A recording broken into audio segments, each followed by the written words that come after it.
여, 여보? 처음 뵙겠습니다, 사모님. 최태성입니다. 그 목소리를 듣는 순간 제 세상은 무너졌습니다. 15년 전 죽은 줄 알았던 내 남편이 외동아들의 결혼식 날 재벌 회장이 되어 나타났습니다. 그것도 15년을 기다린 아내에게 처음 뵙겠다며 악수를 청하는 낯선 남자가 되어서 말이죠. 매일 밤 꿈에 그리던 내 남편이 왜 나를 전혀 기억하지 못하는 걸까요?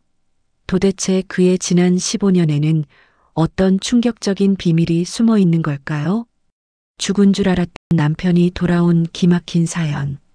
지금 시작합니다. 사연 시작 전 구독과 좋아요를 눌러주시고 어디서 듣고 계신지 댓글 남겨주시면 그곳으로 행운이 가득 깃들기를 바라겠습니다. 축하합니다. 아드님이 아주 훤칠하네요. 고생 많으셨어요. 이제 다리 뻗고 주무시겠네. 화려한 샹들리에 조명이 쏟아지는 호텔 예식장 로비. 축의금 접수대 앞은 밀려드는 하객들로 발 디딜 틈 없이 북적였습니다. 그 소란스러운 축하의 한가운데 곱게 한복을 차려입은 정희는 기계처럼 허리를 숙이고 있었습니다. 감사합니다.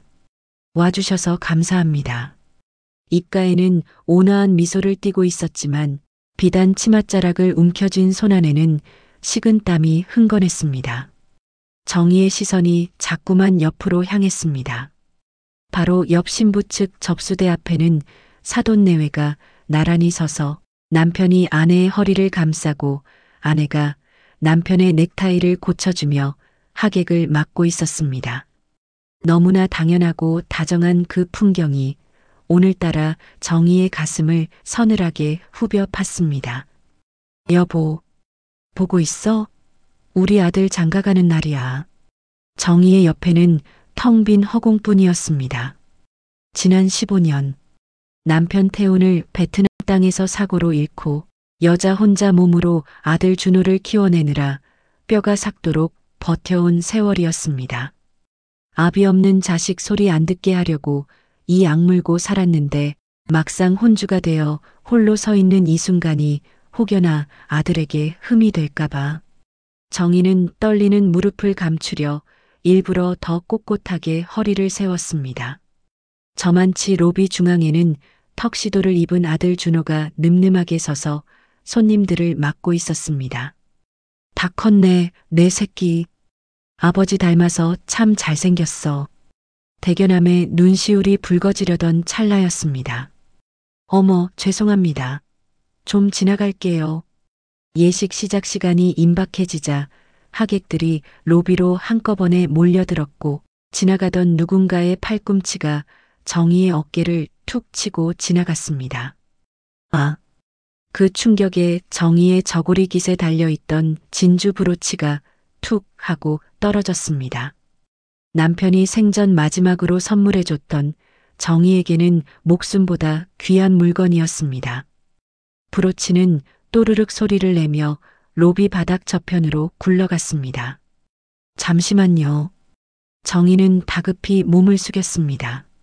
사람들의 구두발에 차여 그 귀한 것이 망가지기라도 할까봐 혼주의 체면도 잊은 채 바닥을 더듬거리며 브로치를 쫓았습니다. 그때였습니다.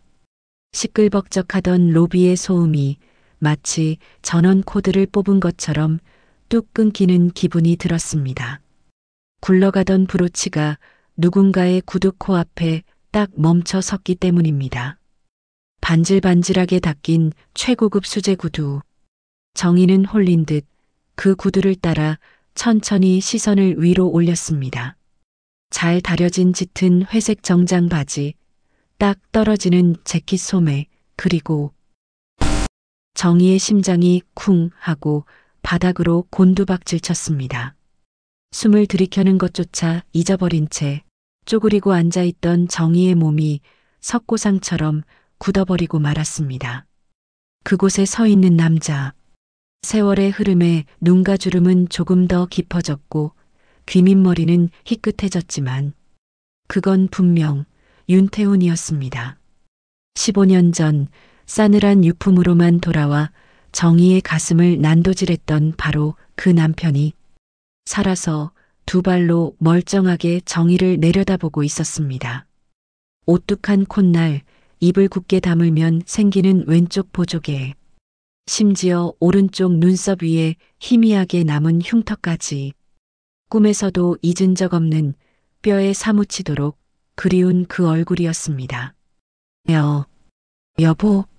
목구멍에서 쇳소리 같은 신음이 터져나왔지만 남자의 반응은 정희의 예상을 완전히 빗나갔습니다. 그는 정희와 눈이 마주치자 마치 길을 가다 모르는 사람과 부딪힐까봐 배려하듯 예의 바르게 한 걸음 뒤로 물러설 뿐이었습니다. 정희의 사고회로가 그 순간 딱 멈춰버렸습니다. 분명 꿈에서도 잊은 적 없는 남편의 얼굴인데 그 눈빛은 생전 처음 보는 사람을 대하듯 텅 비어 있었습니다.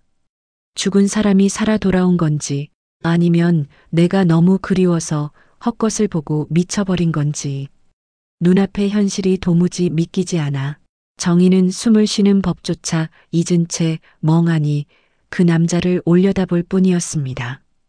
그때였습니다. 신부 측 아버지인 강 사장이 호탕한 웃음소리를 내며 두 사람 사이를 비집고 들어왔습니다. 아이고 사부인, 왜 거기 쭈그리고 계십니까? 강 사장의 목소리가 정희의 멍해진 정신을 억지로 깨웠습니다. 정희는 비틀거리며 겨우 자리에서 일어났습니다. 다리에 힘이 풀려 휘청거리는 정희를 부축하지도 않은 채 강 사장은 옆에 선 남자의 어깨에 손을 올리며 자랑스레 말을 이었습니다. 인사가 늦었습니다.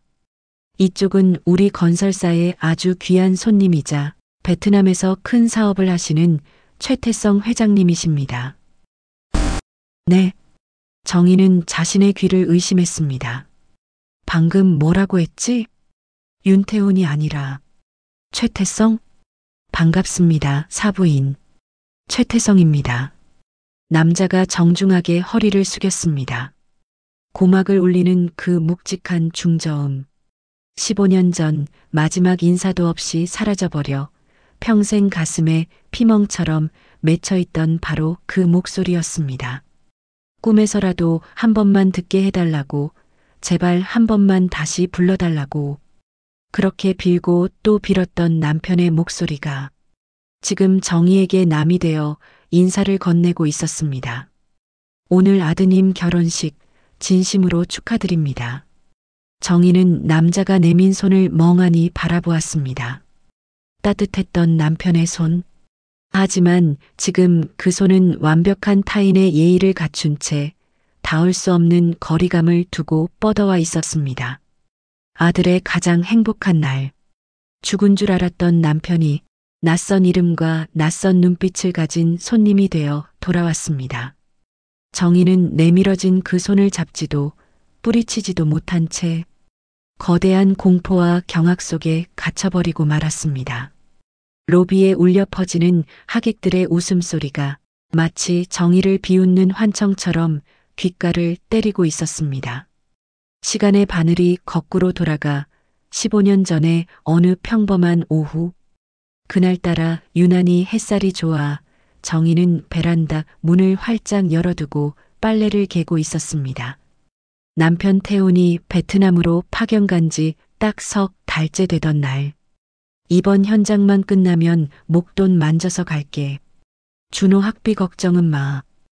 호기롭게 떠나던 남편의 목소리가 그리워 달력을 보며 귀국 날짜만 세고 있던 때였습니다. 따르릉 마이너스 따르릉 마이너스. 거실의 정막을 깨고 전화벨이 울렸습니다. 불길한 예감 같은 건 없었습니다. 그저 남편일까 싶어 젖은 손을 앞치마에 쓱쓱 닦으며 반갑게 수화기를 들었을 뿐입니다. 여보세요?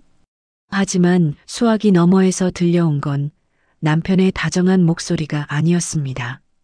지직거리는 잡음 섞인 소리, 그리고 감정이 싹 배제된 낯선 남자의 건조한 목소리였습니다. 여기 베트남 영사관입니다. 윤태훈 씨 댁 맞습니까? 네, 맞는데요. 무슨 일이시죠? 잠시 망설이는 듯한 침묵이 흘렀고 이내 이어진 말은 정의의 세상을 송두리째 무너뜨렸습니다. 놀라지 말고 들으십시오. 오늘 오전 윤태훈 씨가 탑승한 버스가 빗길에 전복되는 사고가 있었습니다. 화재가 크게 번져서 전원 사망했습니다. 네. 정의는 순간 숨이 멎는 것 같았습니다. 무슨 말인지 한국말인데도 해석이 되지 않았습니다. 사망이라니, 전원 사망이라니, 아침까지만 해도 밥 잘 챙겨 먹으라고 문자 보냈던 사람인데, 거짓말 마세요. 우리 남편이 왜 버스를 타요? 현장에 있을 시간인데, 현장 이동 중에 사고가 났습니다. 유감스럽게도 시신 훼손이 너무 심해 육안으로는 신원 확인이 어렵습니다. 정희의 다리에 힘이 풀려 스르르 주저앉았습니다. 머릿속이 하얗게 비어가며 귓가에는 B- 하는 이명소리만 날카롭게 울렸습니다. 제발 아니라고 실수라고 말해주길 기다리는데 직원은 확인 사살하듯 말을 이었습니다. 현장에서 발견된 점퍼 안주머니에서 타다 남은 여권과 지갑이 발견되었습니다. 윤태훈님의 신분증이 명확합니다. 신분증, 그 작은 플라스틱 조각 하나가 남편의 죽음을 확정지었습니다. 얼굴도 보지 못했는데, 따뜻한 손 한번 잡아보지 못했는데, 지갑에 꽂힌 주민등록증 하나 때문에 남편은 시신 없는 망자가 되어버렸습니다. 정희는 전화를 끊지 못한 채 부엌 바닥에 멍하니 널브러졌습니다. 눈앞에 보이는 꽃무늬 벽지 패턴이 기괴하게 일그러져 보였습니다. 냉장고 돌아가는 웅웅 소리가 고막을 찢을 듯 크게 들려왔습니다. 비명조차 지를 수 없었습니다. 그저 입을 뻐끔거리며 산소가 끊긴 물고기처럼 헐떡일 뿐이었습니다.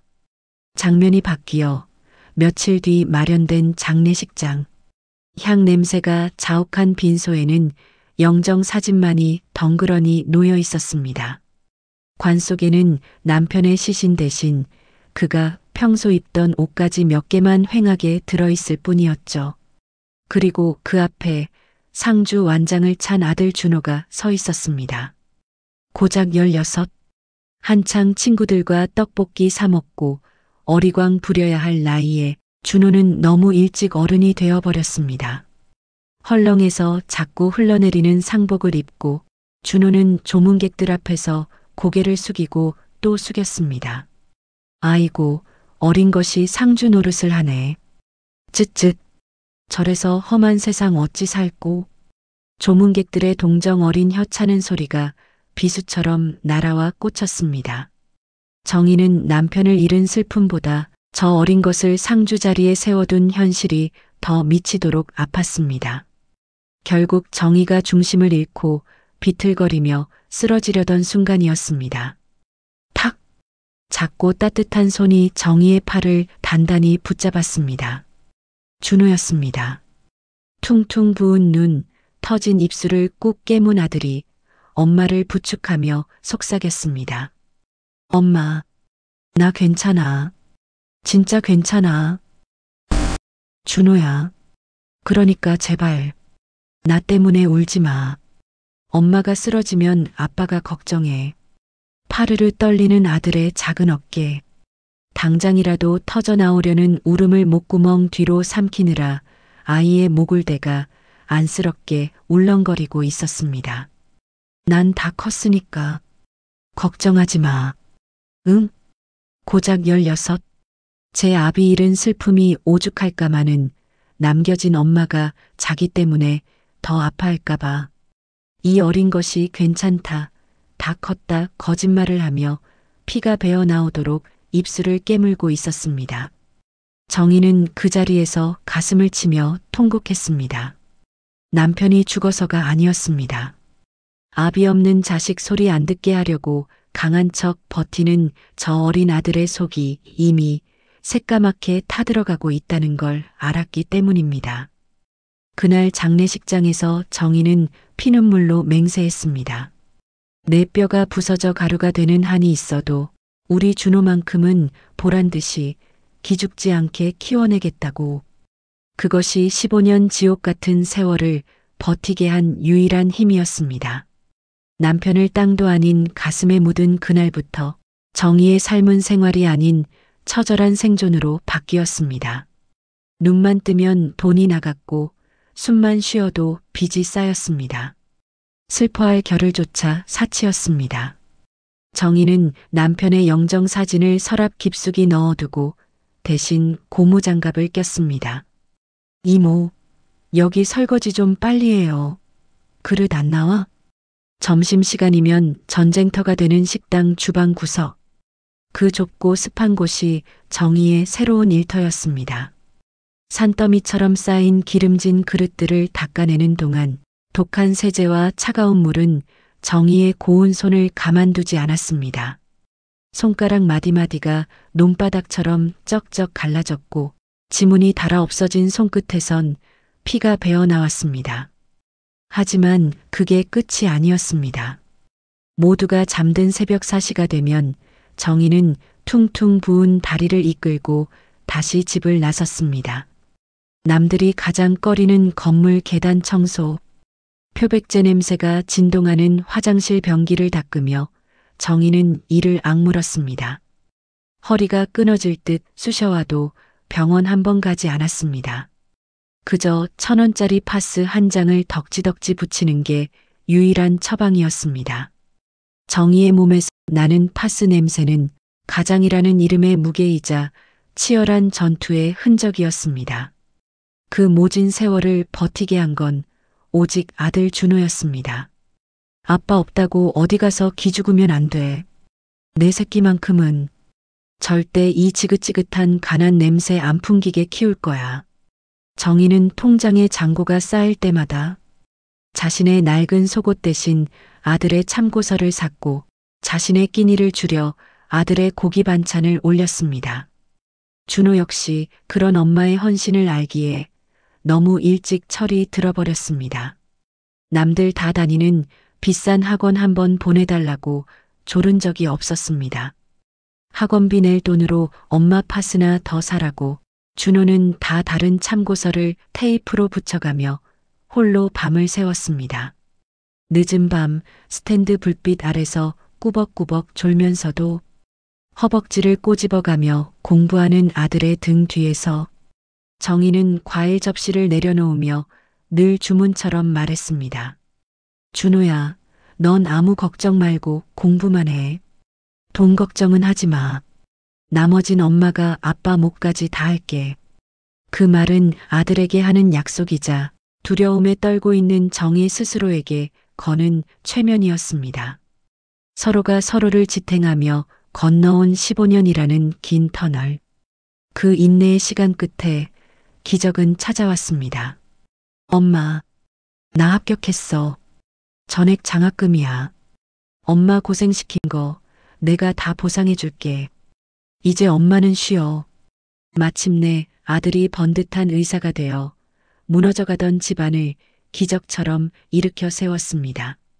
오늘 저 눈부신 조명 아래 주인공이 되어 서 있는 것입니다. 정희에게 아들의 성공은 단순히 출세가 아니었습니다. 그것은 목숨을 걸고 가난과 싸워 이겨낸 처절한 투쟁의 결과였습니다. 두 사람은 단순한 엄마와 아들이 아니었습니다. 지옥 같은 15년을 등 맞대고 버텨온 세상의 단둘뿐인 전우였습니다. 그렇게 정희와 준호는 서로가 서로에게 유일한 세상이자 버팀목이 되어 15년이라는 모진 세월을 함께 건너왔습니다. 자, 양가 혼주님들, 하객 여러분께 인사드리겠습니다. 사회자의 힘찬 목소리가 회상의 늪에 빠져있던 정의의 멱살을 잡고 현실로 끌어올렸습니다. 와 마이너스 하는 함성과 우레와 같은 박수 소리가 예식장을 가득 메웠지만 혼주석 의자에 앉은 정의의 영혼은 이미 몸에서 빠져나간 뒤였습니다. 화려한 조명도 아들의 씩씩한 행진도 눈에 들어오지 않았습니다. 정희의 시선은 마치 강력한 자석에 이끌린 쇠붙이처럼 오직 신부 측 하객석 맨 앞줄 단 한 곳에 고정되어 있었습니다. 최태성이라 불린 그 남자. 아들의 결혼식에 불쑥 나타난 죽은 남편의 얼굴을 한 낯선 사내. 정희는 떨리는 눈동자로 남자의 일거수일투족을 훔쳐보았습니다.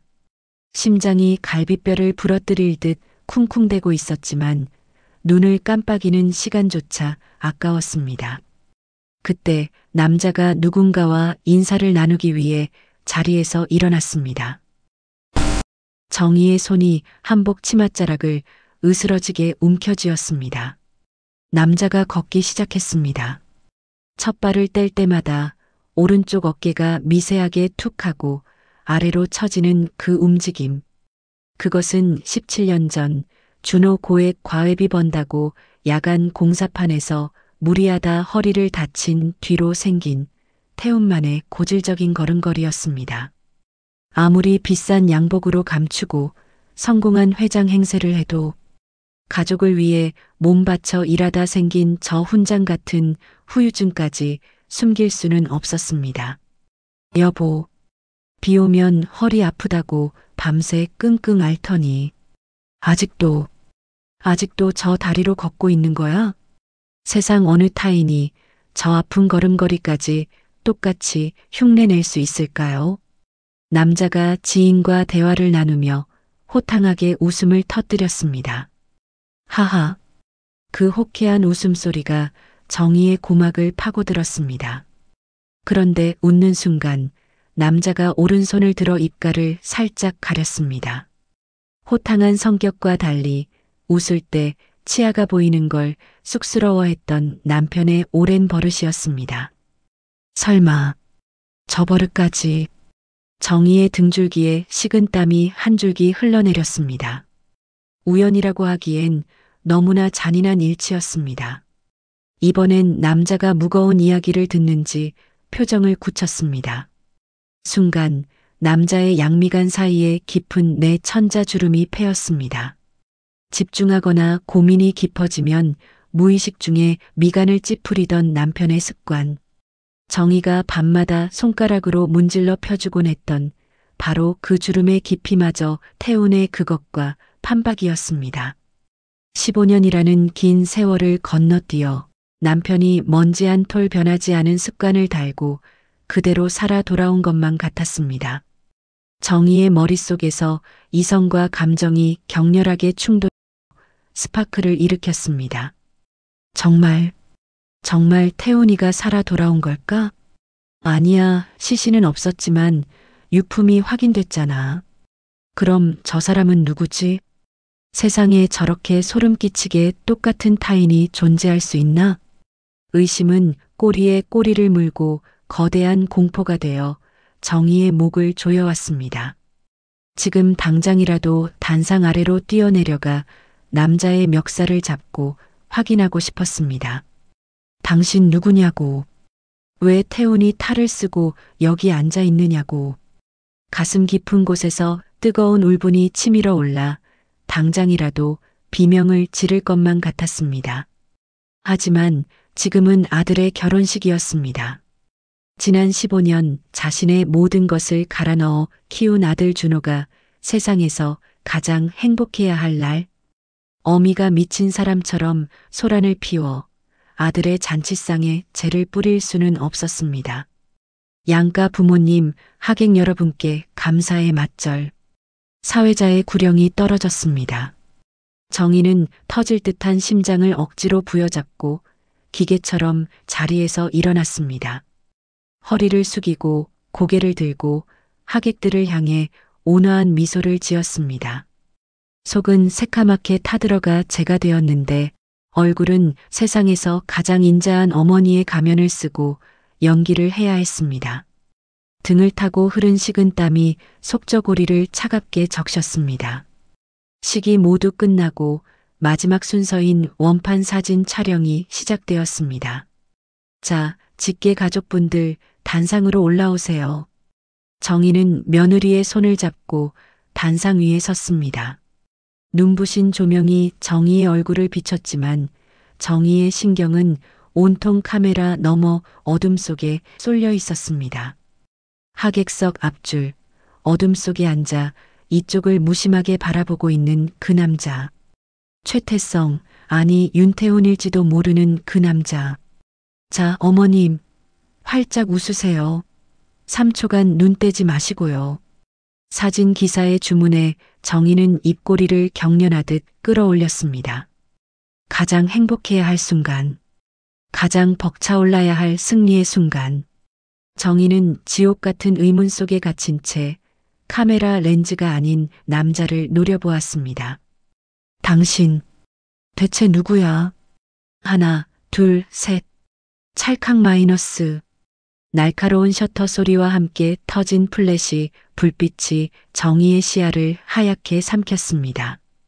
그 눈부신 섬광 속에서도 남자의 잔상은 망막의 화상처럼 들러붙어 사라지지 않았습니다. 자, 다들 고생하셨습니다. 식기 전에 드시지요. 예식이 끝나고 직계 가족과 귀빈들만 모인 VIP 연회룸. 은은한 클래식 음악이 흐르고 최고급 요리가 세팅되었지만 정희에게 이곳은 숨막히는 취조실이나 다름없었습니다. 정희는 안내받은 자리에 엉덩이만 살짝 걸친 채 마른 침을 삼켰습니다. 운명의 장난일까요? 하필이면 사돈인 강 사장과 문제의 남자 최태성이 앉은 테이블 바로 맞은편이었습니다. 손을 뻗으면 닿을 듯한 지척. 아까 로비에서는 경황이 없어 제대로 보지 못했던 남자의 얼굴이 VIP 룸의 밝은 조명 아래서 적나라하게 드러났습니다. 정희의 시선은 본능적으로 남자의 얼굴을 훑어내렸습니다. 세월에 깎여 조금 야위고 주름진 얼굴이었지만 그건 매일 밤 꿈속에서 그리던 남편 태훈의 이목구비 그대로였습니다. 하, 회장님도 참 농담도 잘하십니다. 강 사장의 말에 남자가 가볍게 반응하며 미소를 지었습니다. 그 찰나의 순간 정희의 동공이 확장되었습니다. 입꼬리가 위로 당겨질 때 왼쪽 광대뼈 근육만 묘하게 툭 하고 먼저 꿈틀하는 모습. 남들은 절대 눈치채지 못할 태훈만이 가지고 있던 미세한 안면 비대칭이었습니다. 정희가 신혼 때 당신은 웃을 때 왼쪽 눈이 먼저 웃더라 하며 놀리곤 했던 바로 그 표정이었습니다. 설마 저 근육 움직임까지 똑같을 수가. 정희의 심장이 불규칙하게 뛰기 시작했습니다. 곧이어 식사가 시작되었고 남자 앞에 정갈한 갈비탕과 반찬이 놓였습니다. 남자가 식사를 하기 위해 젓가락을 집어들었습니다. 그 순간 정희는 식탁보 아래서 자신의 허벅지를 꼬집어야 했습니다. 비명이 터져 나올 것 같았기 때문입니다. 남자는 젓가락을 쥐면서 새끼손가락만 꼿꼿하게 세워 허공으로 살짝 들고 있었습니다.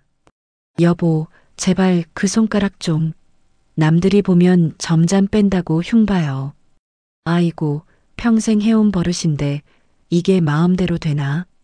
밥상머리에서 정희가 십수년을 잔소리해도 끝내 고치지 못했던 태훈의 그 유별난 젓가락질 습관.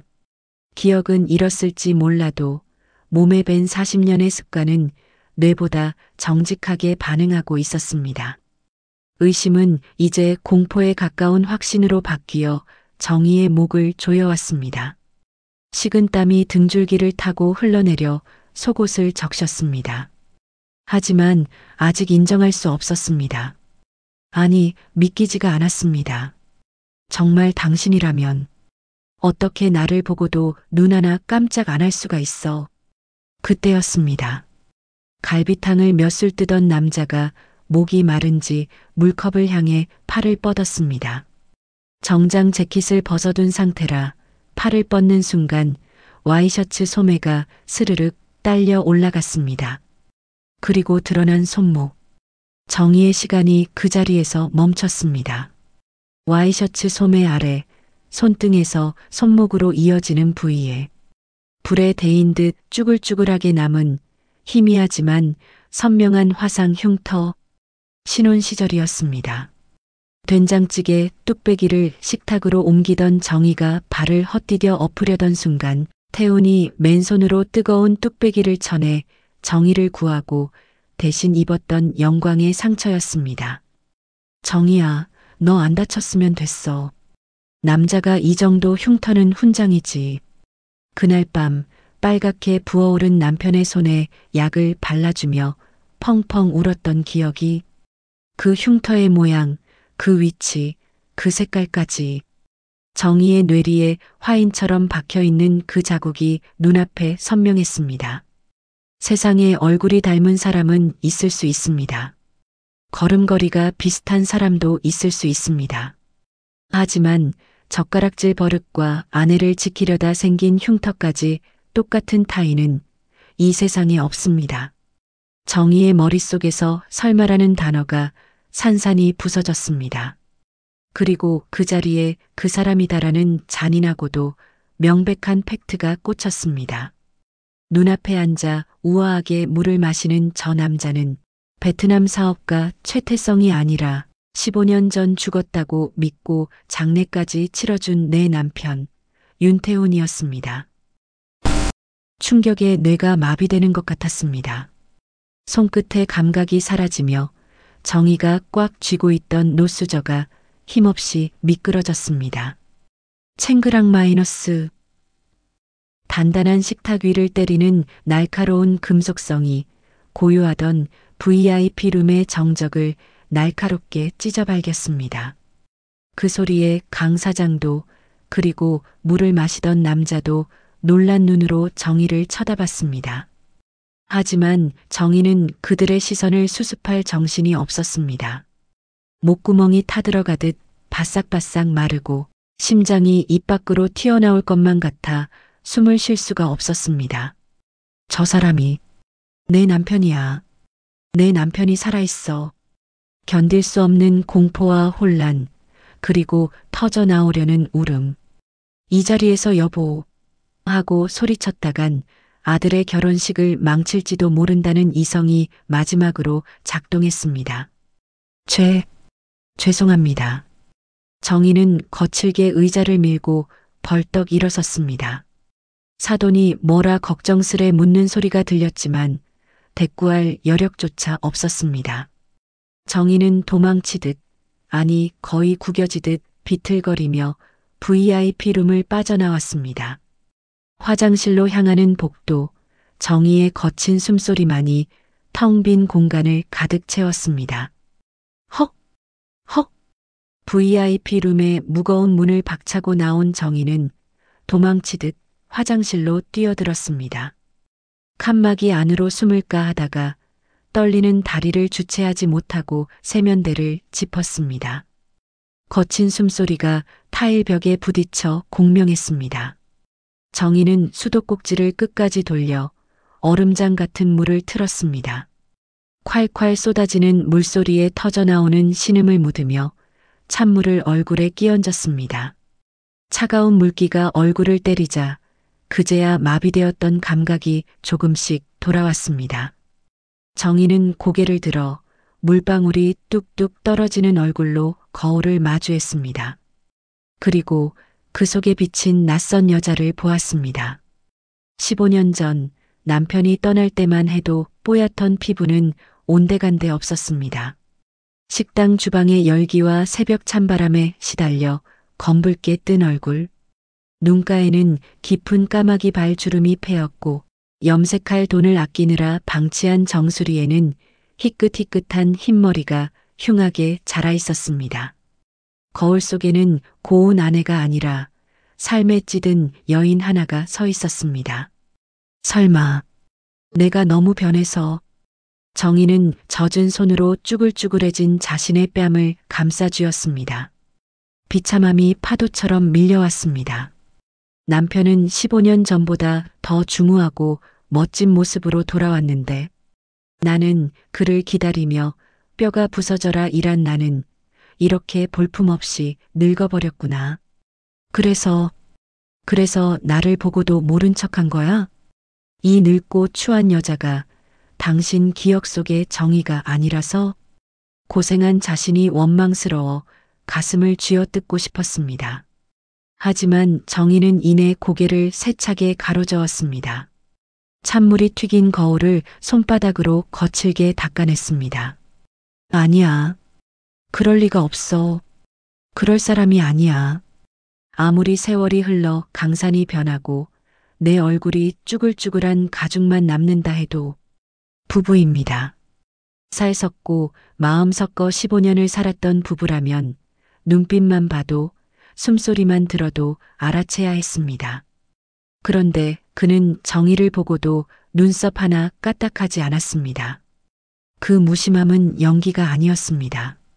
정말로 모르는 사람을 보는 눈빛이었습니다.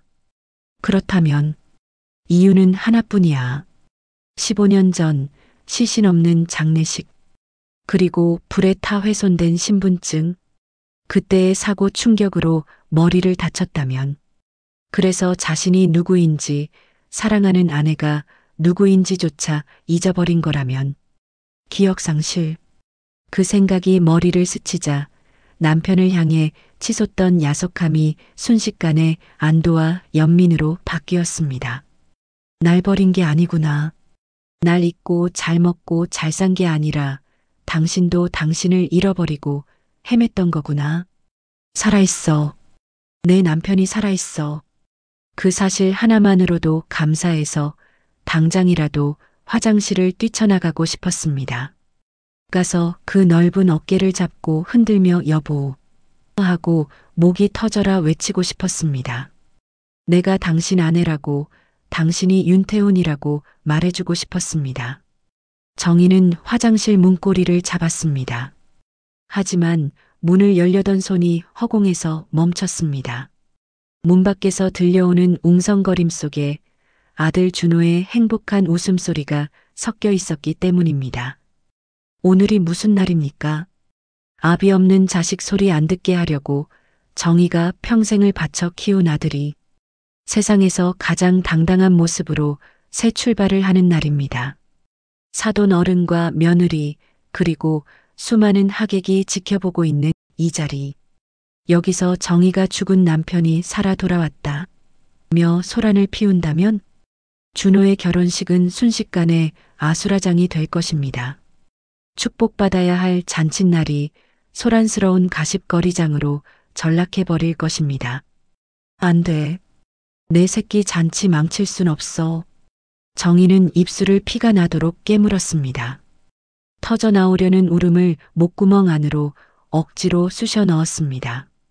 죽은 줄 알았던 남편이 살아 돌아왔다는 이 천지개벽할 폭탄을 지금은 가슴속 가장 깊은 곳에 묻어야 했습니다.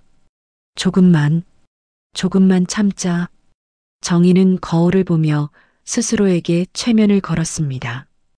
떨리는 손으로 휴지를 뽑아 얼굴의 물기를 닦아냈습니다. 헝클어진 머리카락을 빗어 넘기고 흐트러진 저고리 고름을 단단히 메었습니다. 그리고 거울 속 자신을 향해 억지로 입꼬리를 끌어올리는 연습을 했습니다. 경련이 일듯 파르르 떨리던 입가가 서서히 온화한 혼주의 미소로 굳어졌습니다. 그것은 15년간 아들을 지키기 위해 써왔던 강한 엄마의 가면이었습니다. 식이 다 끝나고 준호 신혼여행 보내고 나서 그때 확인하자. 충격적인 진실을 잠시 유예하기로 독하게 마음먹은 정희.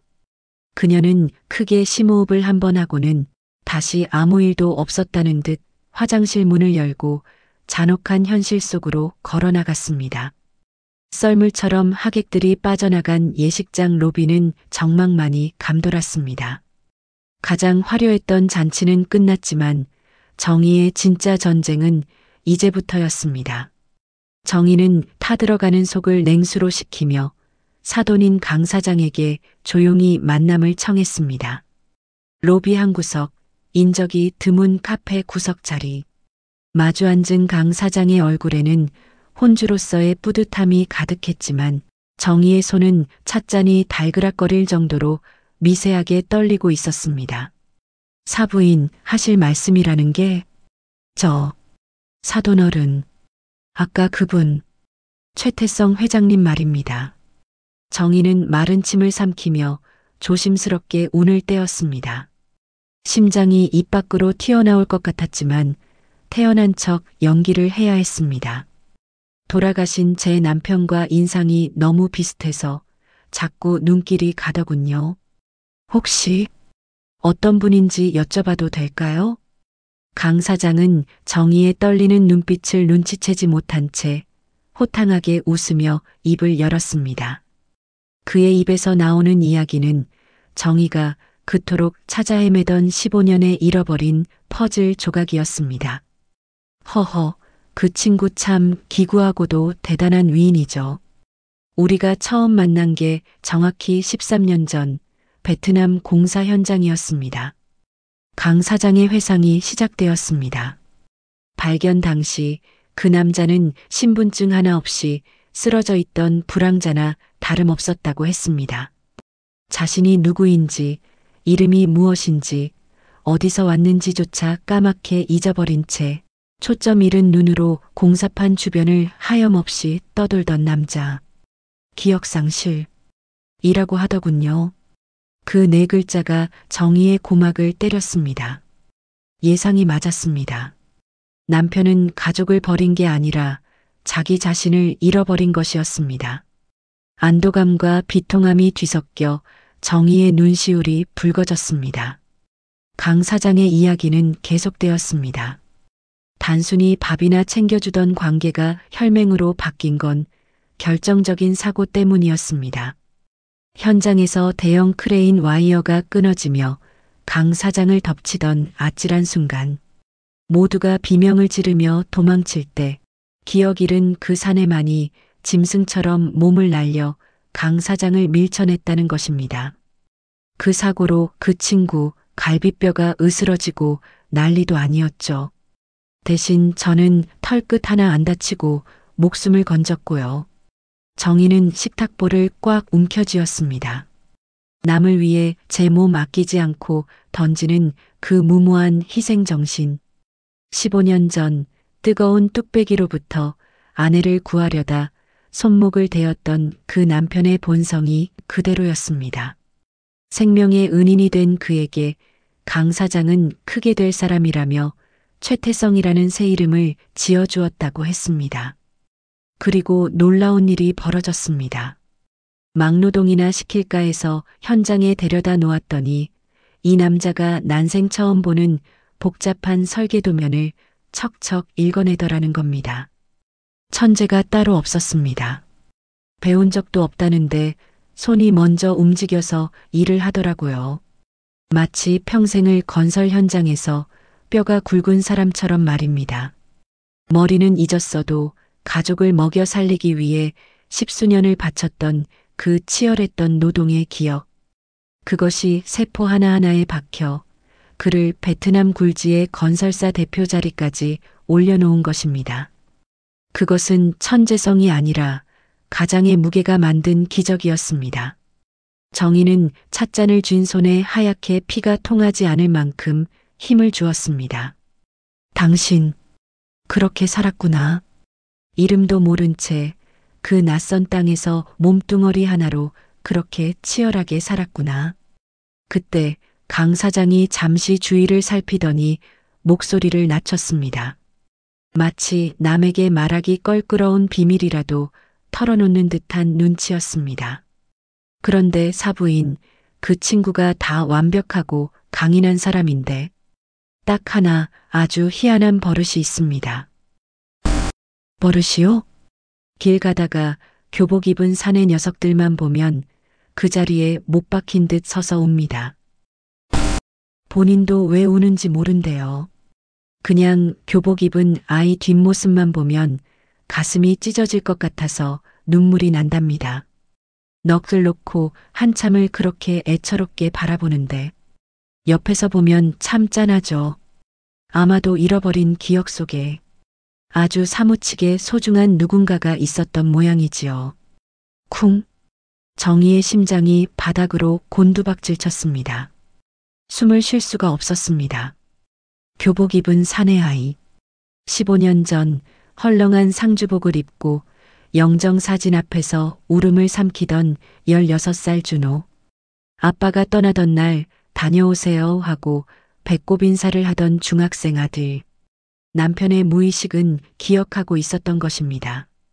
아내의 얼굴은 잊고 자신의 이름조차 잊었지만 가슴에 묻고 떠난 어린 아들에 대한 애끓는 부성애만큼은 15년이 지난 지금까지도 그의 발목을 잡고 울게 만들고 있었습니다. 정희는 터져나오는 신음을 막기 위해 손으로 입을 틀어막았습니다. 이 남자는 최태성이 아닙니다. 뼛속까지, 영혼까지 내 남편 윤태훈이었습니다. 강 사장의 이야기를 듣는 정희의 머릿속에서 지난 15년 동안 흩어져 있던 의문의 퍼즐 조각들이 탁, 탁 소리를 내며 맞춰지기 시작했습니다. 해리성 기억상실. 그 의학적 진단명이 바로 15년 미스터리의 열쇠였습니다. 가슴 한구석을 짓누르던, 차마 입 밖으로 내지 못했던 아주 작은 의심. 혹시 나 몰래 다른 여자가 생긴 건 아닐까? 혹시 이 지긋지긋한 가난이 싫어 도망친 건 아닐까? 밤마다 정의를 괴롭히던 그 끔찍한 상상들이 순식간에 눈 녹듯 사라졌습니다. 남편은 가족을 버린 게 아니었습니다. 사고로, 그 끔찍한 사고로 자기 자신을 잃어버렸을 뿐이었습니다. 그 깨달음은 정희에게 거대한 충격인 동시에 가슴 시린 희망이 되었습니다. 그렇다면 최태성은 정말 내 남편 윤태훈이 확실해. 흐릿했던 의심의 안개가 걷히고 그 자리에 확신이라는 단단한 바위가 들어앉았습니다. 정희는 무릎 위에 올려둔 두 손을 으스러져라 꽉 맞잡았습니다. 이제 사돈간의 어려운 예의나 체면 따위를 따질 여유는 없었습니다. 여기서 주저하다가 저 사람을 놓치면 정희는 죽어서도 눈을 감지 못할 것입니다. 정희는 떨리는 눈빛으로 강 사장을 정면으로 응시했습니다. 사돈어른, 정말 염치 없지만 부탁 하나만 드려도 될까요? 정희의 목소리는 비장했습니다. 단순한 호기심이나 가벼운 부탁이 아닌 생사가 걸린 사람의 간곡함이 묻어났습니다. 강 사장은 당황하며 들고 있던 찻잔을 내려놓았습니다. 부탁이라니요? 말씀해 보십시오. 그분, 최태성 회장님을 사적으로 다시 한 번만 만나게 해 주십시오. 강 사장의 눈이 휘둥그레졌습니다. 아들 결혼식 날 사돈이 뜬금없이 내 손님 만나게 해달라니.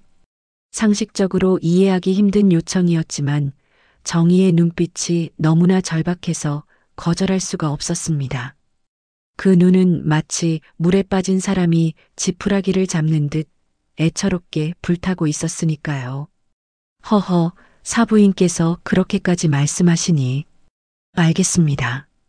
제가 비서실에 연락해서 스케줄을 한번 확인해 보지요. 강 사장은 고개를 끄덕이며 전화를 걸었습니다. 통화가 이어지는 짧은 몇 분이 정희에게는 15년 세월보다 더 길게 느껴졌습니다. 제발, 제발 한 번만이라도. 속으로 수천 번 기도를 올리던 그때 전화를 끄는 강 사장의 표정이 난처하게 일그러졌습니다. 이거 어쩌죠, 사부인?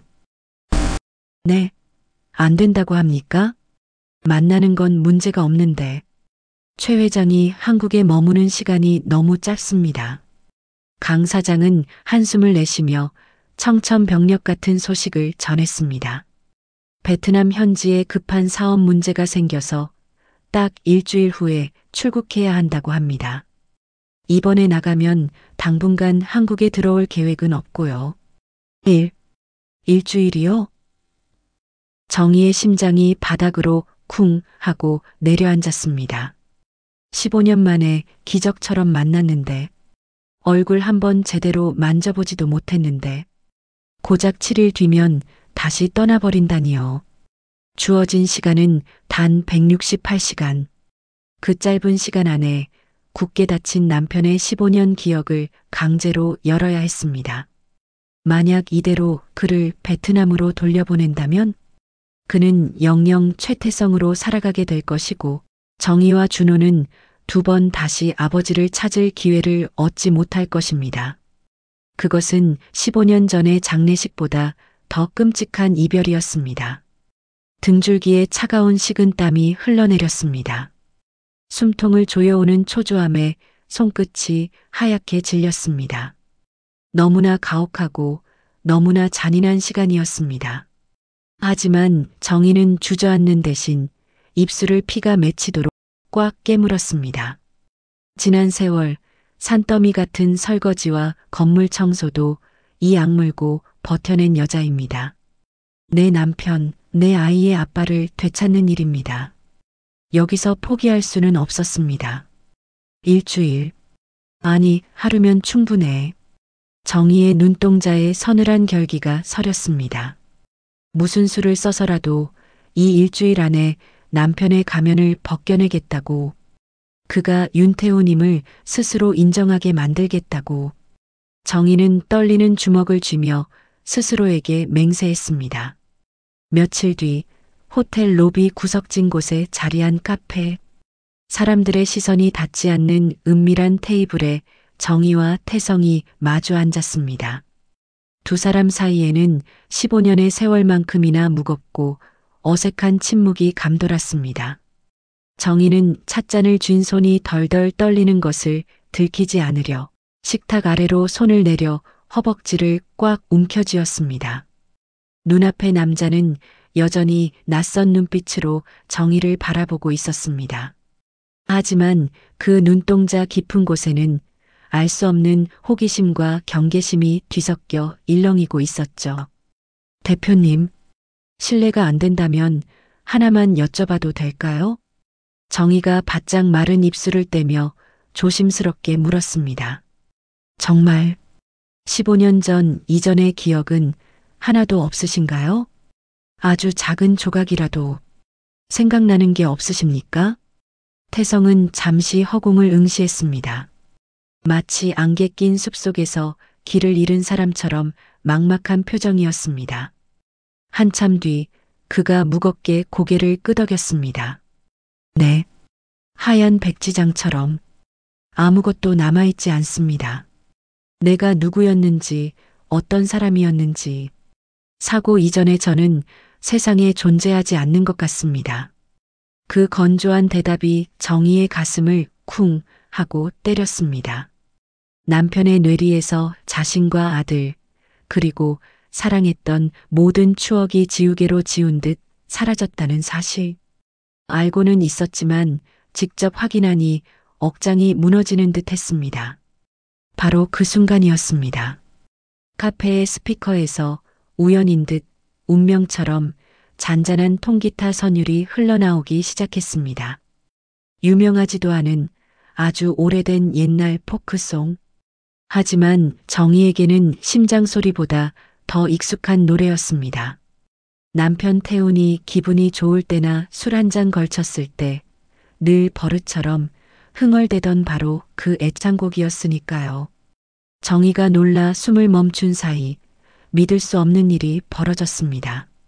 무심하게 커피를 바라보던 태성의 입술이 음악에 맞춰 미세하게 꿈틀거린 것입니다. 소리는 나지 않았지만 그의 입모양은 흘러나오는 후렴구 가사를 토시 하나 틀리지 않고 따라가고 있었습니다. 박자, 호흡, 그리고 멜로디의 높낮이까지. 머리는 잊었지만 혀와 입술 근육이 기억하는 40년 묵은 습관이었습니다. 노래가 끝날 무렵 스스로 놀란 태성이 흠칫하며 입을 다물었습니다. 그는 쑥스러운 듯 하지만 몹시 혼란스러운 표정으로 입가를 만지작거렸습니다. 이게 참 이상하네요. 네, 기억나는 장면은 하나도 없는데 누군가 이 노래를 제 곁에서 아주 자주 귀에 딱지가 않도록 틀어줬던 것만 같습니다. 멜로디가 사무치게 익숙해서 저도 모르게 그만. 정희의 눈동자가 격렬하게 흔들렸습니다. 눈물이 차오르는 것을 막기 위해 아랫입술을 꽉 깨물었습니다. 당신이 불렀잖아요. 내 귓가에 우리 준호 자장가로 당신이 매일 불러줬잖아요. 목구멍에 뜨거운 덩어리가 걸려 말이 나오지 않았지만 정희는 용기를 내어 가장 묻고 싶었던 하지만 가장 두려웠던 질문을 던졌습니다. 혹시 잃어버린 가족을 찾고 싶으신 적은 없으셨나요? 기억 속에 가족이 있었을지도 모르는데 왜 찾지 않으셨습니까? 그 질문에 태성의 표정이 순식간에 어두워졌습니다. 그는 씁쓸한 미소를 지으며 시선을 테이블 아래로 툭 떨어뜨렸습니다. 그리고 뱉어낸 대답은 정희의 가슴을 날카로운 빗으로 난도질했습니다. 만약 저에게 저를 기다리는 가족이 있었다면 말입니다. 태성의 목소리에 물기가 어린 원망이 섞여 나왔습니다. 왜 15년이라는 그 긴 시간 동안 아무도 저를 찾지 않았겠습니까? 제가 병원에 누워 있을 때도 공사판을 전전할 때도 아무도 오지 않았습니다. 그래서 생각했죠. 아, 나는 버려진 사람이구나. 기억은 없지만 가족에게 버림받은 놈이구나. 그러니 찾을 필요도 돌아갈 곳도 없구나. 그렇게 생각하며 살았습니다. 정희는 입을 틀어막고 오열을 삼켰습니다. 우리는 당신이 죽은 줄 알았는데 여권과 지갑이 불에 타서 당신이 죽었다고 나라에서 사망 선고까지 내렸는데 당신은 우리가 당신을 버렸다고 생각하며 15년을 그 지독한 고독 속에 살았구나. 아니야. 우린 당신 버린 적 없어. 매일 밤 당신 제사상 차리며 울었어. 차마 뱉지 못한 진실이 속에서 골마 터지는 것 같았습니다. 오해 속에 홀로 남겨졌을 남편의 15년이 너무나 가엾고 처절해서 정희는 더 이상 물러설 곳이 없었습니다. 정희는 젖은 눈을 들어 태성의 눈을 똑바로 응시했습니다. 비장함마저 감도는 그 결연한 눈빛에 태성도 멈칫하며 고개를 들었습니다. 대표님, 정희의 목소리는 더 이상 떨리지 않았습니다. 대표님이 누구인지 제가 증명해 드릴게요. 딱 하루, 아니, 반나절만 저에게 시간을 주세요. 저를 믿고 딱 한 번만 저를 따라와 주세요. 이것은 부탁이 아니었습니다. 잃어버린 남편을, 아이들의 아빠를 되찾기 위한 아내의 마지막 승부수였습니다. 여기서 세워주세요. 정희와 태성을 태운 택시가 성북동의 오래된 주택가 가파른 언덕길 입구에 멈춰 섰습니다. 차에서 내린 태성은 낯선 풍경을 둘러보며 고개를 갸웃거렸습니다. 처음 와보는 동네입니다. 제 기억이 없다고는 하나 느낌조차 전혀 없군요. 태성의 건조한 말에 정희의 가슴이 덜컥 내려앉았지만 그녀는 아무 말 없이 앞장서서 걸었습니다. 하지만 놀라운 일은 그 다음 순간부터 벌어졌습니다. 조심하세요. 길이 험합니다. 정희가 뒤를 돌아보려는데 태성은 이미 앞서 걷고 있었습니다. 분명 처음 온다던 사람이 미로처럼 얽히고 설킨 골목길을 마치 어제도 지나간 사람처럼 망설임 없이 파고들었습니다. 특히 골목 중간쯤 보도블록이 깨져 빗물이 고이는 웅덩이 구간. 태성은 바닥을 보지도 않고 자연스럽게 발폭을 넓혀 그곳을 폴짝 피해 걸었습니다. 15년 전 퇴근길마다 구두에 흙탕물이 튈까봐 늘 피해 다니던 바로 그 습관 그대로였습니다. 담장 밖으로 흉하게 뻗어나온 늙은 감나무 앞에서는 이유 없이 걸음을 멈추고 한참을 올려다보기도 했습니다. 그 나무는 신혼 때 태훈이 직접 심었던 우리 집의 수호신 같은 나무였으니까요. 태성의 이성은 모른다고 부정했지만 그의 두 다리와 무의식은 15년 전 가장의 퇴근길을 완벽하게 재현하고 있었습니다.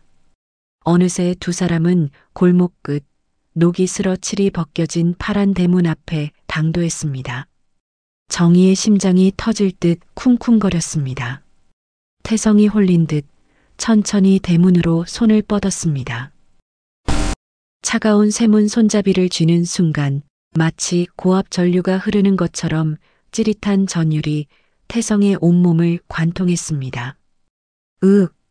태성이 머리를 감싸쥐며 비틀거렸습니다.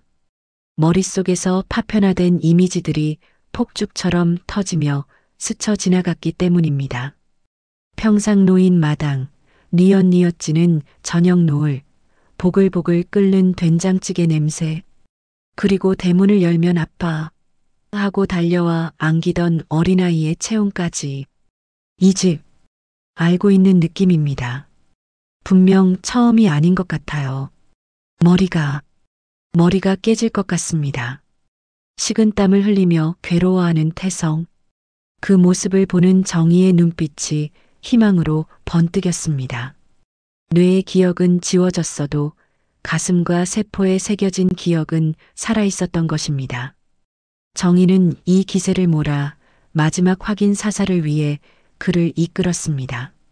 집에서 멀지 않은 시장통, 30년 전통의 허름한 국밥집이었습니다. 드르륵 마이너스 미닫이 문이 열리자 주인 할머니가 고개를 들었습니다. 어머, 이게 누구야? 정희 아니냐? 아이고, 오늘 아들 장가 보냈다며. 할머니는 젖은 손을 앞치마에 닦으며 반색했습니다. 정희는 애써 웃으며 인사를 건넸습니다. 네, 할머니. 잘 치르고 왔어요.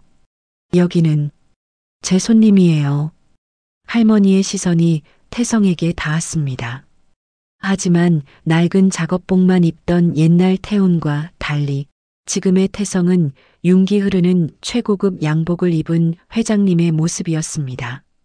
할머니는 태성을 전혀 알아보지 못한 채 그저 귀한 손님인 줄만 알고 자리를 내어주었습니다. 어서 오슈. 귀한 분을 모셔왔네. 잠시 후 뚝배기 가득 김이 모락모락 나는 순대국밥이 놓였습니다. 정희는 숨소리조차 내지 않고 태성의 손을 주시했습니다. 태성은 숟가락을 들고 잠시 국물을 바라보더니 이내 무언가에 홀린 사람처럼 양념통으로 손을 뻗었습니다. 척척척. 붉은 다대기 양념장을 숟가락 가득 퍼서 정확히 3번 국물에 넣었습니다. 그걸로 끝이 아니었습니다. 이어서 깍두기 항아리를 열더니 국물을 2숟가락 떠서 뚝배기에 부었습니다. 다대기 3, 깍두기 국물 2. 한번 휘젓고 바로 국물을 떠먹는 그 일련의 동작이 마치 흐르는 물처럼 자연스럽고 거침이 없었습니다. 그때 반찬을 더 가져다 주려던 할머니의 발걸음이 태성의 식탁 앞에서 딱 멈췄습니다. 거참. 할머니의 눈이 휘둥그레졌습니다. 할머니는 믿기지 않는다는 듯 태성과 정희를 번갈아 보며 입을 열었습니다. 정희야, 이 양반 식성 좀 봐라. 다대기 3번에 깍두기 국물 2번. 어쩜 죽은 네 신랑하고 토씨 하나 안 틀리고 똑같이 먹냐? 우리 가게 30년 하면서 그렇게 먹는 사람, 네 신랑 말고는 처음 본다. 쿵. 태성의 숟가락이 뚝배기에 부딪혀 달그락 소리를 냈습니다. 할머니의 무심한 한마디가 태성의 뇌관을 건드렸습니다. 죽은 남편과 똑같은 식성. 기억엔 없는데 손이 제멋대로 움직입니다. 항상 이렇게 먹어왔던 것처럼. 태성의 흔들리는 동공을 보며 정희는 입을 틀어막았습니다. 참았던 눈물이 주룩주룩 흘러내려 손등을 적셨습니다. 당신 맞잖아. 단골 가게 주인 할머니도 기억하는 그 유별난 식성. 당신 거 맞잖아. 아무리 최태성이라는 이름으로 15년을 살았어도 당신의 몸은, 당신의 혀끝은 내가 차려주던 그 밥상을 선명하게 기억하고 있잖아. 국밥집을 나온 2사람은 정막이 흐르는 주택가 놀이터 벤치에 나란히 앉았습니다. 가로등 불빛 하나가 위태롭게 깜빡이는 늦은 밤. 어디선가 불어온 밤바람에 빈 그네가 흔들리며 소리를 냈습니다. 기익기익. 녹슨 쇠사슬이 비명처럼 내지르는 규칙적인 금속음. 그 소리가 태성의 고막을 날카롭게 긁어댔습니다. 순간 태성은 미간을 찌푸리며 관자놀이를 꾹 눌렀습니다. 알 수 없는 잔상들이 머릿속을 어지럽혔기 때문입니다. 등 뒤에서 그네를 밀어줄 때 손바닥에 전해지던 묵직한 진동. 아빠, 더 세게, 더 높이 하고 까르르 넘어가던 아이의 웃음소리. 그 따뜻한 체온의 감각이 마치 방금 겪은 일처럼 불쑥불쑥 튀어나왔습니다. 식은땀을 흘리며 괴로워하는 태성을 보며 정희는 떨리는 손으로 가방을 열었습니다. 지난 15년 지갑 속에 부적처럼 품고 다니느라 모서리가 다 닳고 해진 사진 한 장. 정희는 그 빛바랜 사진을 태성에게 내밀었습니다. 제발 이 사진 속 남자를 그리고 이 아이를 한 번만 똑바로 봐주세요. 태성은 정희가 건넨 사진을 조심스럽게 받아들었습니다. 가로등 불빛 아래 사진 속 풍경이 서서히 드러났습니다. 중학교 입학식 날 교복을 입은 까까머리 소년과 그 어깨를 감싸 쥐고 환하게 웃고 있는 젊은 부부. 태성의 시선이 소년의 어깨에 손을 올린 남자에게 꽂혔습니다. 거울 속 자신과 토씨 하나 다르지 않은 얼굴. 하지만 태성을 무너뜨린 건 외모가 아니었습니다. 사진 속 남자가 아이를 바라보는 눈빛. 자신의 목숨보다 더 귀한 보물을 다루듯 꿀이 뚝뚝 떨어지는 그 깊은 사랑의 눈빛이 본능적으로 느껴졌기 때문입니다. 태성의 시선이 천천히 사진 속 소년에게로 옮겨갔습니다. 준호. 중학생 준호. 그 아이의 얼굴을 보는 순간 태성은 가슴 한복판을 쇠망치로 얻어맞은 듯한 통증에 신음을 토해냈습니다. 머리로는 분명 처음 보는 아이라고 생각하는데 시선은 본드라도 붙인 듯 아이의 얼굴에서 떨어지지 않았습니다. 자신의 의지와는 상관없이 눈시울이 붉게 달아오르더니 이내 뜨거운 눈물이 툭 하고 사진 위로 떨어졌습니다.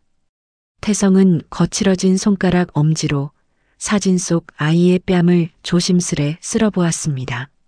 손끝이 걷잡을 수 없이 떨려왔습니다. 왜 이러지? 모르는 아이인데 왜 이렇게 사무치게 그립고 왜 이렇게 미안해서 미칠 것 같지? 가슴 밑바닥에서부터 알 수 없는 그리움과 죄책감이 해일처럼 밀려와 그를 덮쳤습니다.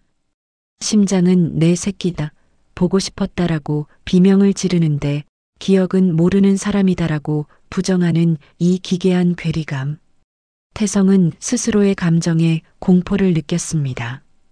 이성적인 부정보다 더 무서운 본능적인 부성애가 그를 압도하기 시작했기 때문입니다.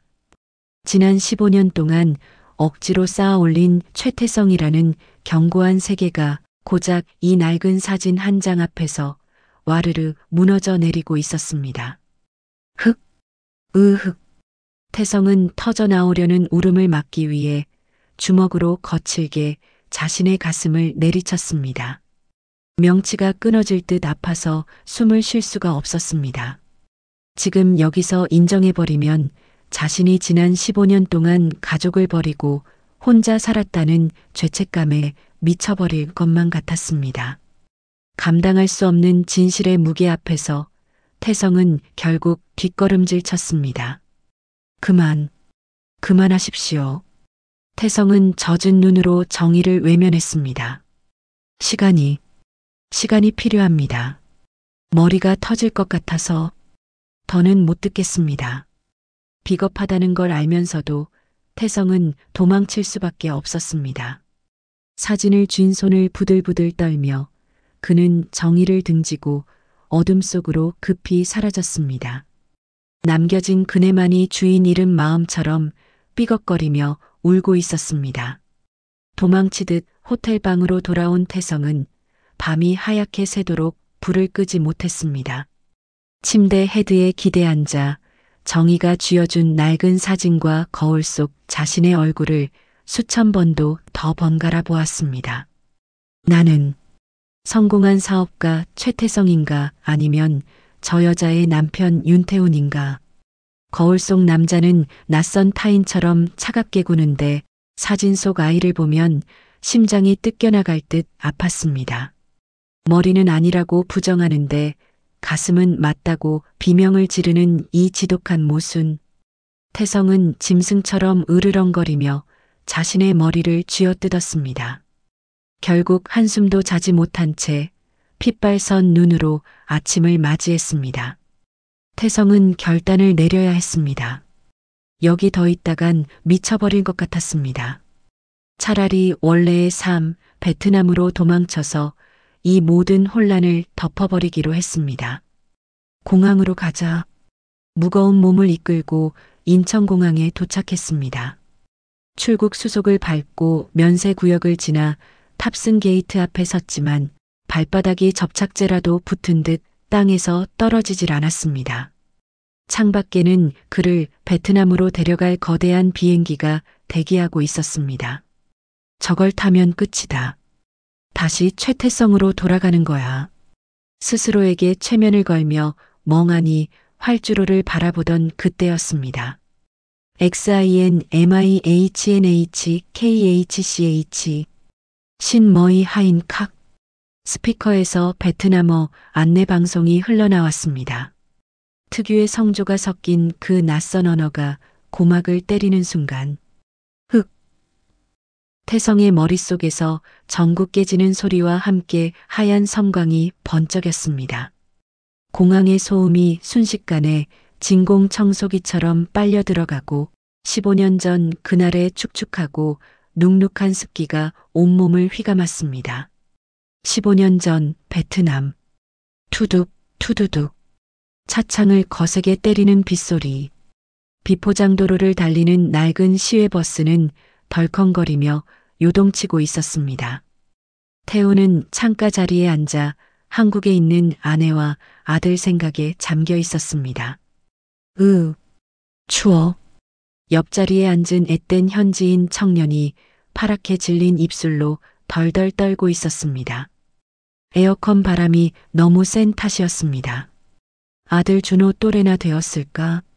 마음 약한 태우는 안쓰러운 마음에 입고 있던 두툼한 작업용 점퍼를 벗었습니다. 이봐 학생. 이거라도 입고 있어. 감기 들라. 태우는 청년의 어깨에 자신의 점퍼를 덮어주었습니다. 그 점퍼 안주머니에는 태훈의 여권과 지갑이 들어 있었습니다. 청년은 고맙다며 태훈의 옷을 껴입고 몸을 웅크렸습니다. 비극은 그 선의가 베풀어진 직후에 일어났습니다. 기익. 빗길에 미끄러진 버스가 가드레일을 들이받고 낭떠러지 아래로 곤두박질 쳤습니다. 세상이 뒤집히는 굉음과 함께 버스는 거대한 화염에 휩싸였습니다. 쾅! 그 충격으로 태우는 깨진 창문 밖으로 튕겨나갔습니다. 몸이 공중으로 붕 뜨더니 흙탕물이 소용돌이치는 강물 속으로 처박혔습니다.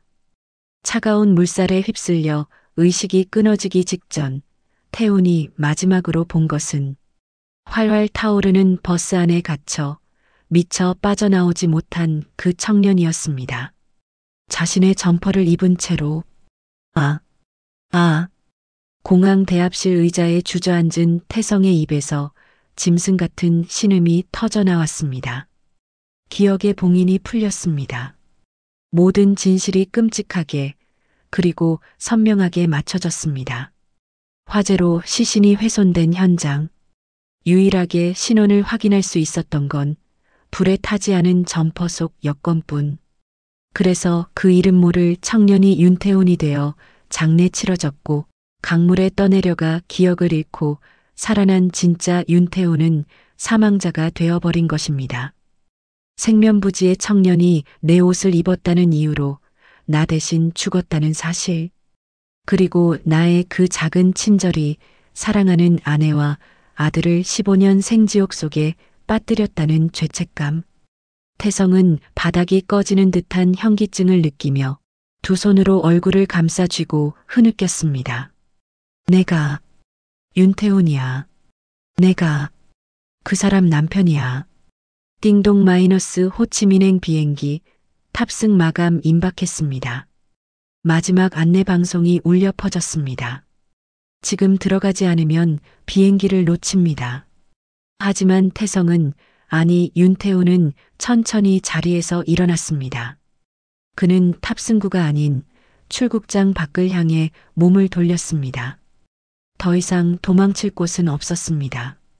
그가 가야 할 곳은 베트남이 아니라 15년을 기다린 아내가 있는 성북동 집이었습니다. 손님, 비행기 놓치십니다. 어디 가세요?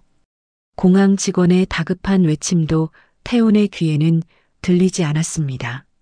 모든 기억을 되찾은 태훈은 주저없이 출국 게이트를 등지고 뛰었습니다. 베트남으로 가는 비행기, 그딴 건 이제 아무 의미 없었습니다. 그가 가야 할 곳은 단 한 군데, 아내 정희가 기다리는 성북동 집뿐이었습니다. 태훈은 공항을 빠져나와 헐떡이며 택시에 몸을 실었습니다. 기사님, 성북동이요. 제발 최대한 빨리 좀 부탁합니다. 목소리에 다급함이 뚝뚝 묻어났습니다. 택시가 속도를 높여 서울 시내로 진입했습니다.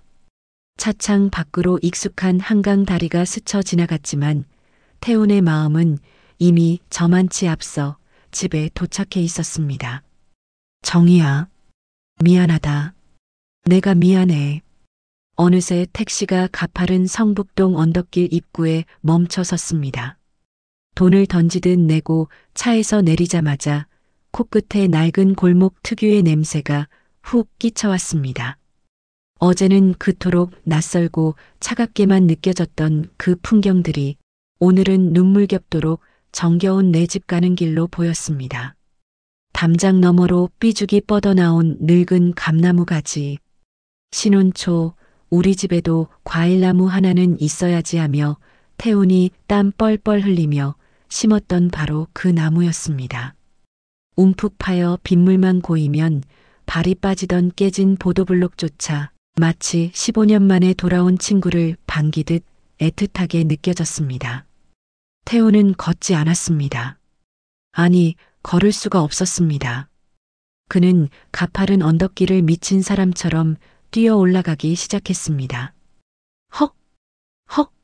숨이 턱끝까지 차올라 폐가 찢어질 것 같았지만 터질 듯 쿵쿵대는 심장 박동이 그를 등 뒤에서 밀어 올렸습니다. 고급 구두 가죽이 긁히고 잘 다려진 양복 바지에 흙탕물이 튀어도 상관없었습니다. 드디어 저 멀리 익숙한 대문이 시야에 들어왔습니다. 칠이 벗겨지고 녹이 슬어버린 파란색 철대문. 가장의 무게를 짊어지고 매일 밤 열고 닫았던 나의 성, 나의 집. 15년을 돌고 돌아 마침내 다시 서게 된 우리 집 대문 앞이었습니다. 태훈은 거친 숨을 고르며 떨리는 손을 뻗었습니다. 그리고 있는 힘껏 닫힌 문을 밀어 젖혔습니다. 끼잉 마이너스. 녹슨 경첩이 비명을 지르며 15년 만에 주인을 맞이했습니다. 열린 대문 사이로 시간이 멈춘 듯한 마당의 풍경이 드러났습니다. 마당 한편에 놓인 낡은 평상. 그 위에 정희가 홀로 앉아 있었습니다. 다 낡아빠진 부채 하나를 손에 쥔 채 넋이 나간 사람처럼 멍하니 하늘만 올려다보고 있었습니다. 그 뒷모습이 너무나 작고 너무나 외로워 보여서 태훈의 가슴이 철렁 내려앉았습니다. 끼익 소리에 정희가 힘없이 고개를 천천히 돌렸습니다. 그리고 대문 앞에 서 있는 남자와 눈이 마주쳤습니다. 정희의 눈동자가 흔들렸습니다. 땀 범벅이 되어 넥타이는 풀어 헤쳐지고 머리는 헝클어진 남자. 하지만 그 눈빛은 예식장에서 보았던 냉철한 회장 최태성의 것이 아니었습니다. 15년 전 퇴근하고 돌아오면 여보 나왔어 하며 사람 좋게 웃어주던 내 남편. 세상 모든 풍파를 다 막아줄 것 같았던 윤태훈의 따뜻하고 물기 어린 눈이었습니다. 태훈은 마당으로 한 발짝도 떼지 못한 채 그 자리에 못 박힌 듯 서서 늙어버린 아내의 얼굴을 눈물로 훑어내렸습니다. 곱던 얼굴에 펜 주름살 하나하나가 자신이 없는 동안 그녀가 겪었을 고통인 것만 같아 억장이 무너졌습니다. 태훈의 입술이 파르르 떨렸습니다. 목구멍 깊은 곳에서 15년을 참아왔던 그 이름이 터져 나왔습니다. 희야. 세상에서 오직 그만이 불렀던 아내의 애칭이었습니다. 신혼 때부터 쉰이 다 되도록 둘만 있을 때면 늘 속삭여주던 그 이름. 그 한마디가 떨어지는 순간 정희의 손에 들려있던 부채가 바닥으로 툭 떨어졌습니다. 정희는 감전된 사람처럼 입술을 파르르 떨며 자리에서 벌떡 일어났습니다. 당신, 기억이? 더 이상 설명은 필요 없었습니다. 그 애달픈 목소리 하나로 15년의 벽은 산산이 부서져 내렸습니다. 기억이 다 돌아왔어. 희야, 나야. 태훈이야. 그 한마디를 뱉어내자마자 태훈은 마당에 들어서기도 전에 와르르 무너져 내렸습니다. 정희의 발치에 털썩 무릎을 꿇었습니다. 시멘트 바닥에 무릎이 찧어 깨지는 고통 따위는 느껴지지도 않았습니다. 그는 정희의 다리를 부여잡고 15년의 세월을 뛰어넘은 참회의 눈물을 쏟아냈습니다. 흐흐, 미안해. 내가 죽일 놈이야. 여보, 그날 빗속에서 그 청년에게 점퍼만 벗어주지 않았더라도. 태훈은 가슴을 치며 울부짖었습니다. 추위에 떨던 청년에게 옷을 벗어준 그 단 한 번의 선이, 그 작은 친절이 자신을 죽은 사람으로 만들고 사랑하는 가족을 15년 생지옥 속에 빠뜨렸다는 죄책감에 그는 몸을 떨었습니다. 당신과 준호를 이 험한 세상에 내팽개쳐두고 나 혼자 기억 잃고 편하게 살았어. 내가 죄인이야. 나를 용서하지 마. 스스로의 뺨을 때리며 자책하는 태훈의 손을 정희가 황급히 낚아챘습니다. 정희는 떨리는 손으로 남편의 입을 틀어막았습니다. 그런 말 마요. 제발 그런 말 하지 마. 정희의 눈에서도 굵은 눈물방울이 뚝뚝 떨어져 태훈의 정수리를 적셨습니다. 당신이 버린 게 아니잖아. 사고였잖아. 우린 다 알아. 당신은 우리 버릴 사람 아니라는 거 하늘이 알고 내가 알아. 정희는 무릎 꿇은 남편을 일으켜 세웠습니다. 그리고 흙먼지 묻은 그 넓은 가슴에 얼굴을 묻고 와락 끌어안았습니다. 단단한 가슴, 익숙한 채취, 15년을 사무치게 그리워했던 내 남편의 품이었습니다. 살아 돌아와줘서 고마워요. 그거면 됐어. 정말 그거면 충분해. 두 사람은 서로의 젖은 뺨을 어루만지고 거칠어진 손을 비비며 체온을 확인했습니다. 이것이 깨지면 사라질 꿈이 아니라 따뜻한 피가 도는 현실임을 절박하게 확인했습니다. 마당의 낡은 평상 위 부부의 그림자가 15년 만에 비로소 하나로 포개졌습니다. 그리고 며칠 후 신혼여행을 마친 아들 준호가 아내와 함께 본가 대문을 열었습니다. 어머니, 저 왔습니다. 양손 가득 선물을 들고 밝게 웃으며 거실로 들어서던 준호의 발걸음이 현관 입구에서 뚝 하고 멈췄습니다. 거실 소파에 낯선 남자가 앉아 있었기 때문입니다. 아니, 낯설면서도 기이할 정도로 익숙한 남자였습니다. 며칠 전 결혼식장에서 봤던 베트남 기업 회장, 최태성. 그런데 그 회장이 왜 아버지가 생전에 즐겨 입으시던 낡은 회색 실내복을 입고 있는 걸까요? 왜 우리 집 소파에 마치 원래 저기 있었던 사람처럼 자연스럽게 앉아 있는 걸까요? 준호가 손에 들고 있던 캐리어를 쿵 하고 떨어뜨렸습니다. 숨이 멎는 듯한 충격에 얼어붙은 아들을 향해 태훈이 천천히 자리에서 일어나 몸을 돌렸습니다. 태훈의 눈시울이 붉게 달아올랐습니다. 15년 전 장례식장에서 상주 완장을 차고 입술을 깨물던 그 어린 소년이 어느새 이렇게 듬직한 청년이 되어 한 여자의 남편이 되어 눈앞에 서 있었습니다. 태훈의 입술이 달싹였습니다. 준호야. 그 낮고 굵은 목소리, 그 억양, 그 울림. 매일 아침 등교하던 자신의 등을 두드려주며 우리 아들 다녀와라 하고 배웅해주던 15년 전 아빠의 목소리와 토씨 하나 다르지 않았습니다. 준호의 시선이 본능적으로 거실 장식장 위로 향했습니다. 그곳에 놓인 빛바랜 새 가족 사진. 사진 속에서 환하게 웃고 있는 젊은 아빠의 얼굴과 눈앞에서 주름진 얼굴로 울고 있는 남자의 얼굴이 겹쳐지는 순간 의사로서의 이성이 마비되고 아들로서의 뜨거운 본능이 반응했습니다. 아버지. 천하의 의사 선생님 준호의 목소리가 길 잃은 어린아이처럼 갈라져 나왔습니다. 태우는 눈물로 범벅이 된 얼굴로 고개를 끄덕이며 떨리는 두 팔을 활짝 벌렸습니다. 그래, 아빠다. 아빠가 너무 늦게 왔지. 미안하다, 내 새끼. 그 한마디에 준호의 댐이 무너졌습니다. 아버지. 준호는 신발도 벗지 못한 채 달려가 태훈의 품에 와락 안겼습니다. 태훈은 장성한 아들을 부서져라 끌어안았고 부엌에 있던 정희까지 달려나와 두 남자를 감싸 안았습니다. 흐엉. 아버지. 진짜 우리 아버지야. 거실 바닥에 뒤엉킨 세 사람.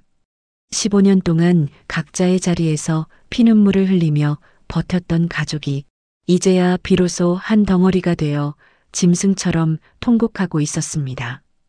그 울음소리는 그동안의 고통을 씻어내리는 세상에서 가장 슬프고도 따뜻한 노래였습니다. 격정적인 재회의 밤이 지나고 현실적인 문제들이 남았습니다. 죽은 사람이 산 사람이 되는 과정은 생각보다 복잡하고 까다로웠습니다.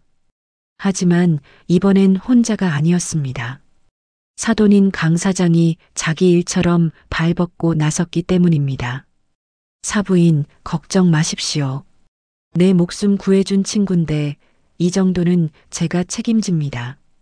강 사장은 전담 변호사 팀을 꾸려 베트남과 한국을 오가는 복잡한 법적 절차를 일사천리로 처리했습니다. 그 과정에서 태우는 자신이 베트남에서 이룩한 최태성으로서의 부와 명예를 미련 없이 정리했습니다.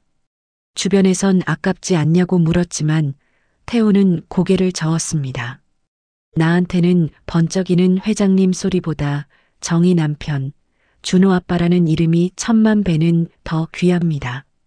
그리고 마침내 관공서에서 잉크 냄새가 채 가시지 않은 새주민 등록증을 발급받던 날, 태우는 윤태훈이라는 세 글자가 박힌 플라스틱 카드를 받아들고 어린아이처럼 엉엉 울었습니다. 15년 만에 세상에 없는 사람 취급받던 그가 비로소 온전한 자신을 되찾은 것입니다. 그렇게 계절이 한 바퀴를 돌아 다시 봄이 왔습니다. 재회로부터 1년이 지난 어느 화창한 주말 오후, 동네 어귀에 있는 작은 사진관이 시끌벅적했습니다. 아버님, 넥타이가 좀 빗어요. 그래. 자꾸 돌아가네. 말끔하게 정장을 차려입은 태훈이 어색한 듯 넥타이를 만지작거리자 며느리 서진이 까르르 웃으며 애교를 부렸습니다. 정희는 말없이 다가가 남편의 옷매무새를 다정하게 고쳐주었습니다.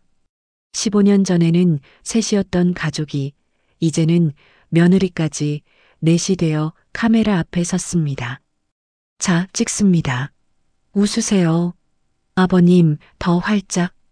사진사의 주문에 태훈과 정희, 준호와 서진이 서로의 어깨를 감싸 안았습니다. 15년 전 아빠의 부재로 멈춰버렸던 가족의 시간이 이제야 톱니바퀴가 맞물려 힘차게 다시 돌아가기 시작했습니다. 하나, 둘, 셋, 찰칵. 셔터 소리와 함께 네 사람의 환한 미소가 프레임 속에 영원히 박제되었습니다. 그것은 억지로 지어낸 미소가 아니었습니다. 모진 풍파를 다 겪어내고도 끝내 서로의 손을 놓지 않았던 위대한 가족만이 지을 수 있는 진짜 행복이었습니다. 촬영이 끝나고 가족들은 근처 단골 국밥집으로 향했습니다. 태훈이 기억을 되찾았던 바로 그 식당이었습니다. 아줌마, 여기 다대기 좀 더 줘요. 태훈은 익숙하게 양념장을 3스푼 듬뿍 넣고 국물을 휘휘 저었습니다. 한 숟가락 뜨더니 미간을 찌푸리며 너스레를 떨었습니다. 에잉, 이 집 맛이 예전만 못하네. 육수가 좀 밍밍해졌어. 어머, 당신도 참. 입맛이 변한 거겠지. 정희는 남편의 타박조차 감미로운 음악처럼 들려 슬며시 미소를 지었습니다. 불과 1년 전만 해도 이 국밥 한 그릇을 앞에 두고 서로를 알아보지 못해 피눈물을 흘렸었는데 이제는 이렇게 마주 앉아 국물 맛을 타박하며 웃을 수 있다니. 죽음이라는 절망, 기억상실이라는 단절, 오인 사망이라는 비극까지 그 지독한 운명의 장난도 결국 이 가족의 끈끈한 사랑을 끊어내지는 못했습니다. 식사를 마치고 식당을 나서는 길. 뉘엿뉘엿 저무는 저녁 노을이 골목길을 황금빛으로 물들이고 있었습니다. 태훈이 자연스럽게 손을 뻗어 정희의 거친 손을 꽉 잡았습니다. 그리고 말없이 앞장서서 걸었습니다. 가자, 집에. 정희는 맞잡은 손의 온기를 느끼며 남편의 넓은 등을 바라보았습니다. 15년 동안 텅 비어 시리기만 했던 옆자리가 이제는 꽉 채워져 든든했습니다. 더 이상 과거의 아픔은 이야기하지 않을 것입니다. 오늘 저녁 반찬은 뭘 할지, 내일 날씨는 어떨지, 그런 사소한 것들을 이야기할 것입니다. 특별할 것 없는 그 평범한 일상이 이들에게는 눈물겹도록 소중한 기적임을 이제는 아니까요. 두 사람의 뒷모습 위로 따스한 노을이 길게 내려앉았습니다. 길고 길었던 기다림의 이야기가 마침내 행복이라는 마침표를 찍는 순간이었습니다. 15년 만에 다시 찾은 정인의 가족의 행복이 영원하기를 바라신다면 구독과 좋아요 부탁드립니다. 오늘의 이야기가 당신의 마음에 따뜻한 위로가 되었기를 바라며 당신의 가정에도 늘 기적 같은 행복이 깃들기를 응원합니다.